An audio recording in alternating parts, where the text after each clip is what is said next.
Hi gang, so today we're going to go through a quick pâte à choux demo, and if you don't remember pâte à choux, it's the dough that we make eclairs with and the dough that we make cream puffs with, both of which you're going to be doing this week.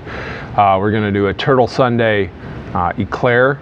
And if you don't know turtle sundae, it's the pecans, roasted pecans, kind of with salty flavors. Also, we'll have some chocolate almond cake that's in the bottom, and then we'll do a stabilized whipped cream. So it kind of mimics all those flavors that are in that turtle sundae. And then the cream puff itself, I think we're going to do key lime pie. I'm still a little bit up on the air, so if that changes, apologies for that one. But I think we're going to do key lime pie in that one. So today we'll go through the mixing of the pâte à choux itself, and also some of the piping techniques that we'll use for it too. As far as filling the actual pâte à choux with all the extra ingredients, you guys can figure that one out on your own. I can give diagrams or real basic things. We'll put it on canvas, but you know, it's kind of at that point, as long as you have all the Legos built, you guys can figure out how to assemble them. So let's get started with our pâte à choux. My head's gonna probably be out of the rest of the demo, so hopefully it's even in this part. I don't even know. This is my phone jacked up on one of the speed racks across the table from me, so you know, we make do with what we have. So let's get started with some of our products here. So you're going to have the recipe the same one that I'm using, but I'm going to do a full batch. You're only going to do a half a batch, right? So in the pot already here we have our water, we have our milk, and we have butter and our salt in here as well. And those are all that can get just dumped in the pot. I've already taken the liberty of warming this up a little bit so we don't have to take too long to wait for it to come up to a boil. I have this over high heat. Just make sure your butter is fully melted before you go into an actual boil, right? Otherwise it could separate out.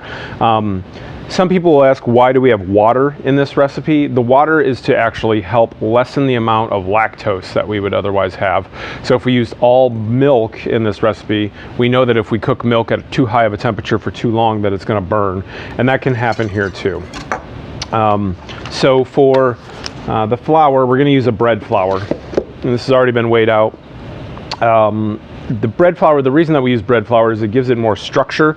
The bread flour itself has more protein in it than an all-purpose flour would, and so it actually will allow the pâte à choux to I don't want to keep using the word set up, but have more structure on the outside of the cream puff or the eclair when it's all finished baking. So our liquid has come up to a boil here, and what we're going to do is we're going to add in all of our flour all at one time. Slide this over just a little bit.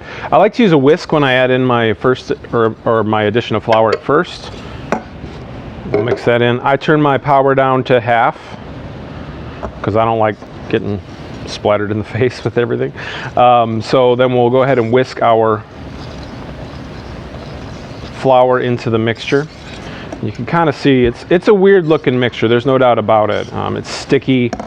I'm going to turn mine power down even a little bit farther. The induction burner gets pretty warm. So it's really, really sticky, really tacky, basically like glue, right? And if I pick it up for the camera there, you can see it's a really thick paste. Pâte à choux directly translates into paste of or cauliflower paste. Anything that says pot, P-A-T-E, basically means paste. And if you really think about it, it's definitely not a dough, you know, in the way like a bread dough is. It certainly is like a pastier substance. Even when we talk about some like the pâte sucrée and the pâte sablé, some of the pie doughs that we've done or tart doughs that we've done earlier on, they have a different texture. And it's probably a better way of actually explaining it than just calling everything dough. Because if you think cookie dough is not the same as bread dough for sure. Okay, so we have our initial paste build, right? You can kind of see that. I'm sure you can see it on the camera. Really, really thick. Has a ton of body. And now we have to add eggs to it. And to add our eggs to it, and I have to excuse me, I'm going to pop off screen for 1 second.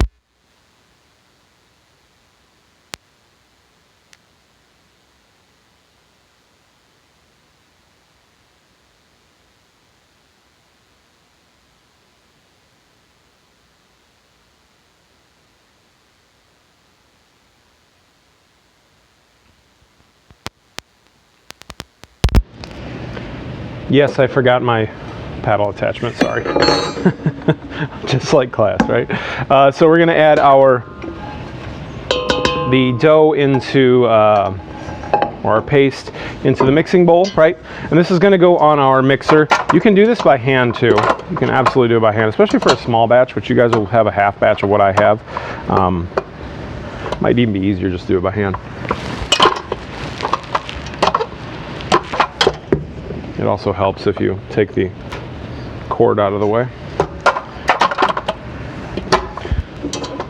So we have our paste in the bowl, and we're going to go ahead and put our paddle attachment on there.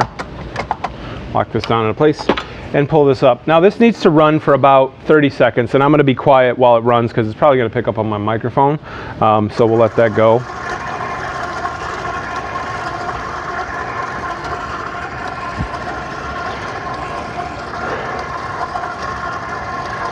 We're just trying to let out some of the initial heat from the mixture itself. Some people will let this run for a really, really long time.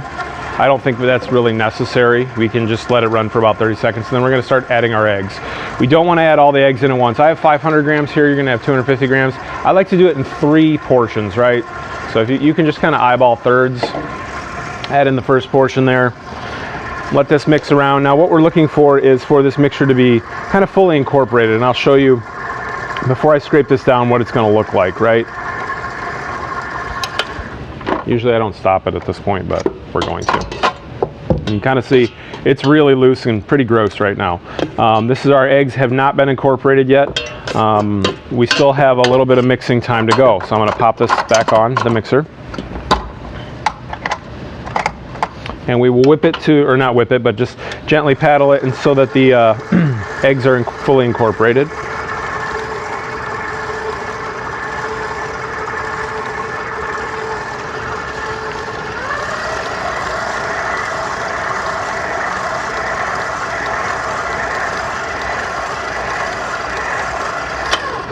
All right, again, you don't have to continue to take yours off the mixer or anything like that, but it's just to show you. So it looks a lot different. It's really stiff now, but it is, you know, super, super solid. Everything's really well incorporated. You can scrape down the bowl at this point too. It is very helpful and absolutely necessary to scrape down the bowl between each addition of the eggs. Don't shortcut yourself on this one, otherwise you'll end up with lumps in here. You'll end up with two doughs that are like different textures, and that's not what we want. Always scrape down the bowl, right? Put this back on, and let's go ahead and add our second addition of eggs.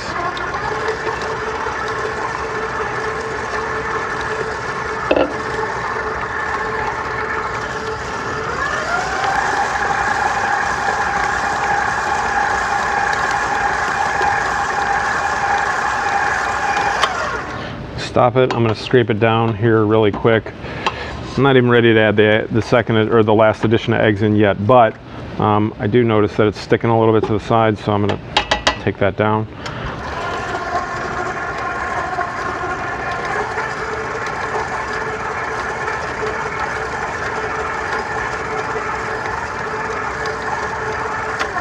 Now, after this last addition of eggs, we're going to kind of take a look at the situation and see if we need 1 extra egg or not. I always write the recipe so that we're 1 egg short, especially with these farm eggs. I think the viscosity of them changes a little bit, and we're going to notice if our mixture is soft enough or not, and then we'll have a trick to show that too, and I'll show you guys here in just a second.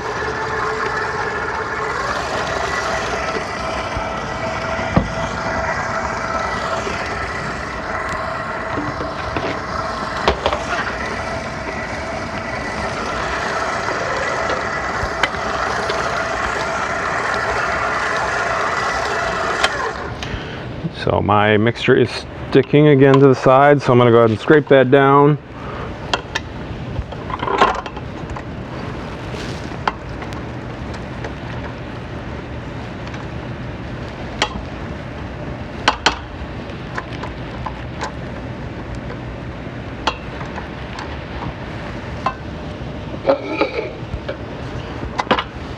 Pull this back up. I can already tell we're probably going to need an extra egg. It looks pretty stiff, but let's take a look at what pretty stiff actually means so that you all have a test to actually gauge this consistency. We might even need 2 extra eggs, we'll see. So When we pull the paddle attachment, or you can use a spatula too if you're stirring it by hand, when we pull this up, it needs to very gently drip down, right? The pot of choux does. And right now it's really stiff. It's kind of holding still true.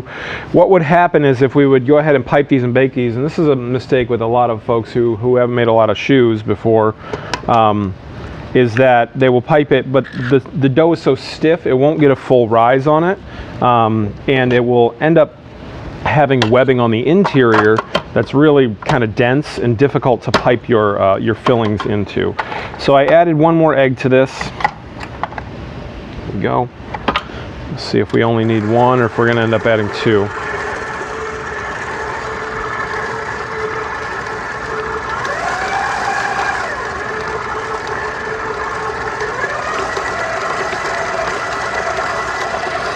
And again, I'm going to scrape down the edges here. It's already looking better, looking a lot more smooth.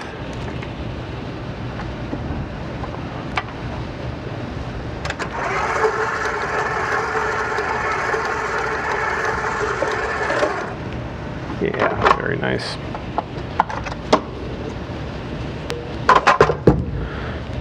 If you're doing the half batch at home, you can always take, if you don't feel confident adding a full egg into it, if you think, oh my gosh, that's going to make it too soggy, you can take your egg and just kind of scramble it in a cup, and from there then you can put your egg, just like half of the egg, into the mixture, so you're not adding a full egg, you're just adding a half an egg. So remember we talked about the V kind of sliding down before. You can see it's a little bit better this time. It is moving on the paddle. I don't know if you guys can see that on the camera or not. You see how that V kind of drapes down instead of having the short cut off portion there, right? So I feel pretty good about this dough. Maybe could add one more egg, but I kind of like where it's heading right now. So we're gonna stop there. I'm gonna go ahead and stop the video for just a second, get my station reset, and then we're gonna go into piping, and we're gonna go into doing the crostade for the tops of the cream puffs as well. So yeah, take a pause and you can click on to the next video. We'll get into piping.